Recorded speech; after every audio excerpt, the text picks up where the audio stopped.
Hey everyone, Glenn again. In this video, I want to talk about keywords, which are the words that you use to search with. Now, this is really important when you're searching library resources like our databases or OneSearch, because unlike, say, Google or a lot of other online tools, we are only going off the words that you use. We're not looking at your location or your past search history to decide what search results to give you. So that means that the words that you choose and use to search with make a really big difference on what search results you get. So let's look at an example of what coming up with keywords on a topic looks like. So let's pretend that I was writing or doing research about education, specifically higher education. And one of the things that I wanted to explore in my paper, or one of the questions that I wanted to answer, was whether or not your education level, or whether or not going to more school, ends up affecting people's financial wealth. The first step is to identify the main ideas in the questions that you're trying to ask. So in this, how does education level affect financial wealth? The main ideas that I think are here are education level and financial wealth. Now, those are two great concepts, and I use those words to search with, but you always want to have a few more words to search with in case when you look at your search results, they're not exactly what you want, or you're not finding everything that's out there. So I always suggest coming up with a few different words that you could use to search with for all of your main topics. So just off the top of my head here, for education level, I thought, well, maybe educational attainment, how much education someone ends up with.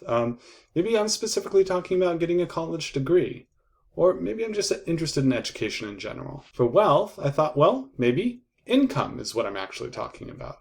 Or maybe I'm talking about some more concepts around wealth that have to do with maybe well-being, power, social mobility. The important thing here is to have a bunch of words that you can search with so that you never get stuck if when you do a search, you don't find what you're looking for. And if you look at all these different terms that I've come up with here, I can combine them all in different ways and come up with a million different search results.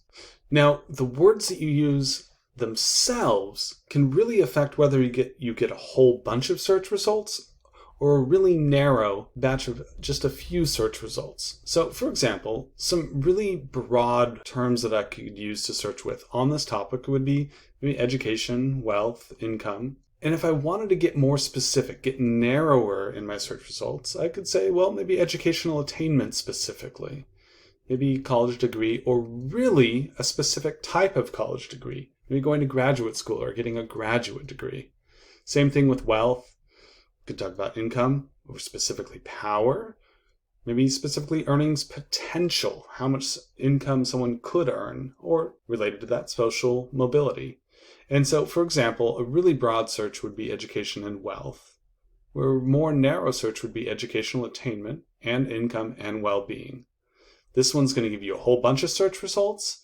This one's going to give you just a few. There's a couple tips here that I want to give you that are really going to help you as you start searching. The first one is that the more search terms you use at the same time, the fewer results you're going to get. I always suggest to start out with a simple search, just a couple words.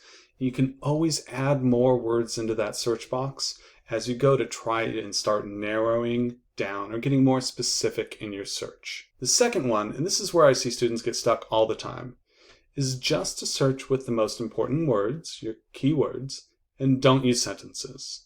So for example, if I was interested in social media and mental health, especially as we're all spending so much time inside and interacting online, say I was interested in social media and depression, well, I would search for social media and depression instead of does social media use cause depression? And the reason why is, especially when you're in library databases, if you write out a whole sentence, it's going to have a bunch of extra words in there that aren't really related to your topic. And that's going to cause your search results to get a little muddy. Other reason why you don't want to use sentences is that if you do a search and you don't find what you're looking for, it's a lot easier if you're just using important words to swap them in and out than if you're searching with a sentence, then you have to rewrite a whole sentence.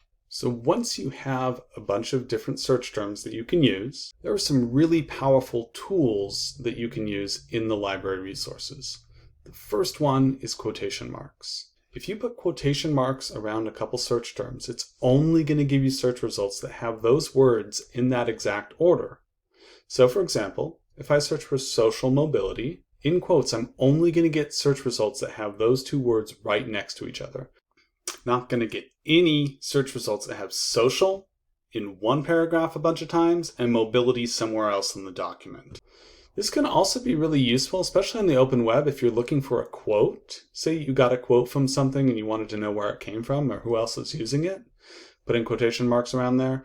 It's only going to give you search results that have those words in that exact order. The next one is and. And is really important. Putting and in between your search terms is only going to give you search results that have all of the terms present.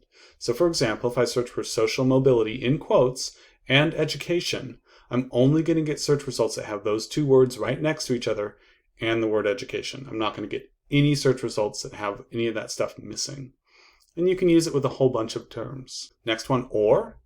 This Boolean operator tells the search engine to give you results that have either of the terms available. So for example, if I search for happiness or satisfaction, I'd get search results back that have either of those terms. Now you can do some pretty advanced things in the databases with or and. So for example, here, if I put income and then in parentheses, happiness or satisfaction, I would get search results that have income and happiness, or search results that had income and satisfaction. Instead of parentheses, you can use a different search box for those two.